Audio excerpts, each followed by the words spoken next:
رسول اللہ صلی اللہ علیہ وسلم نے قرب قیامت کی کچھ علامات بیان کی ہیں۔ وہ علامات جو صحیح احادیث سے ثابت ہیں، ہمیں انہی علامات پہ ایمان رکھنا چاہیے، اور جتنی تفصیل بتا دی احادیث میں اتنی ہمارے لیے کافی ہے، اس سے زیادہ کی جستجو نہیں کرنی چاہیے۔ سمجھ رہے بات کو؟ نہیں سمجھ رہے؟ جتنی بتا دی اتنی کافی ہے۔ زیادہ آگے جائیں گے تو جھوٹ پلوت شروع ہو جائے گا، اس گڑبڑ شروع ہو جائے گی، ہوائی فائرنگ شروع ہو جائے گی۔ ہمیں نبی نے بتایا حضرت مہدی آئیں گے، اور آنے کی کیفیت یہ ہوگی کہ مسلمان ان کو خود تلاش کریں گے، اور تلاش کرتے ہی مجاہدین کا امیر بنا دیں گے ان کو، جہاد کے لیے، لڑائی کے لیے۔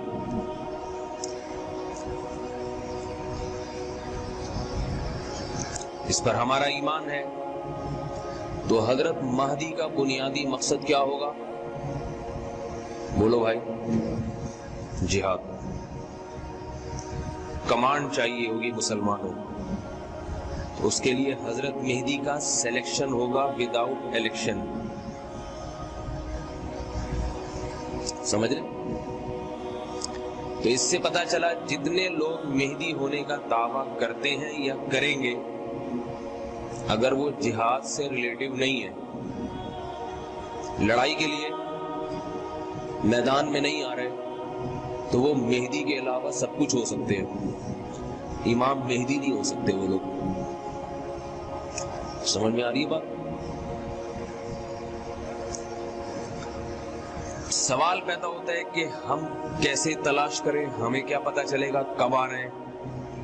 میرے پاس لوگ کہتے ہیں کہ حضرت فلاں نے کہا ہے 2015 میں، فلاں نے کہا ہے 2020 میں۔ اس کے بارے میں رسول اللہ صلی اللہ علیہ وسلم نے کچھ بھی نہیں بتایا، لہذا جو چیز اپنے وقت پہ جب ہوگی تو انشاءاللہ خود بخود ہو جائے گی۔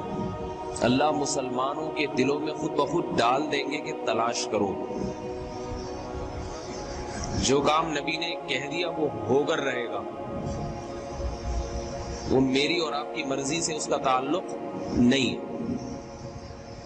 لہذا یہ بحث فضول ہے، عبث ہے، کب آ رہے ہیں، کہاں آ رہے ہیں،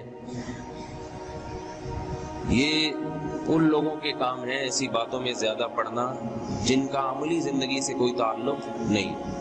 ہمیں ہمارے ذمے جو کام لگایا گیا ہے ہمیں وہ کام کرنا ہے۔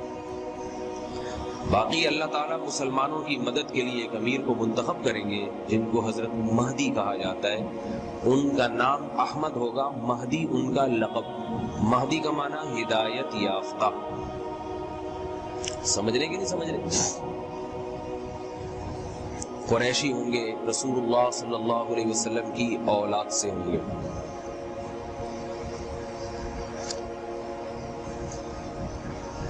سن 2015 میں ہوتے ہیں یا 16 میں ہوتے ہیں یا سن 3015 میں ہوں یا 4015 میں، ان کے آنے میں 1 سال ہے، 1 صدی ہے، 1000 سال ہے یا 6000 سال ہے، ہمیں اس بارے میں کچھ بھی معلوم، بولو بھائی، نہیں۔ ہو سکتا ہے بھی 18000 سال ہو ان کے آنے میں، یہ بھی ممکن ہے۔ شاید اللہ مسلمانوں کی فی الحال ویسے ہی مدد کر لیں، قربانیوں کی لاج رکھیں اور ویسے ہی مسلمانوں کی مدد ہو جائے حضرت مہدی کے بغیر، اور حضرت مہدی کو اللہ اگلے وقتوں کے لیے اللہ نے رکھا ہو۔ یہ اللہ کی مرضی ہے، میرے اور آپ کے سوچنے کا کام نہیں۔ حضرت مہدی کا مسئلہ تو حل ہو گیا، کیا خیال ہے؟ اب حضرت مہدی پر کتاب پڑھنے کی ضرورت، کیا خیال ہے بھائی؟ ہے؟ اب آپ کتاب پڑھیں والدین کے حقوق پر، بیوی بچوں کے حقوق پر، سمجھ رہے ہیں نا؟ اس قسم کی کتابیں پڑھیں۔ تاکہ آپ کو آپ کی جو پریکٹیکل لائف ہے نا، آپ کی جو عملی زندگی ہے، اس میں آپ کو فی الحال جن چیزوں کی ضرورت ہے ان چیزوں پر ہم اور آپ عمل کریں۔ مسئلہ حل ہو گیا نہیں ہو گیا امام مہدی کا؟ کتنا آسانی سے حل ہو گیا۔ جب وہ آئیں گے تو میرے اور آپ سے پوچھ کے بولو بھائی،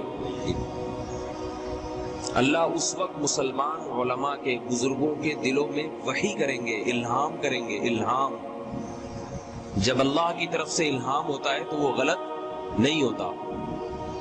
الہام ہوگا، الہام سب کے دلوں میں الہام ہوگا، جتنے بھی اس وقت کے بزرگان دین ہوں گے، کہ تلاش کرو، تلاش۔ اس سے یہ بھی پتا چلا کہ جو خود امام مہدی ہونے کا دعویٰ کرے وہ بھی جھوٹا ہے، کہ امام مہدی خود نہیں کہیں گے لوگوں میں آ گیا ہوں، اس دفعہ مجھے سلیکٹ کرو۔ جو اپنی سلیکشن خود چاہے وہ تو امام مہدی ہو ہی نہیں سکتا، وہ تو شریف آدمی نہیں ہو سکتا، امام مہدی ہونا تو دور کی بات۔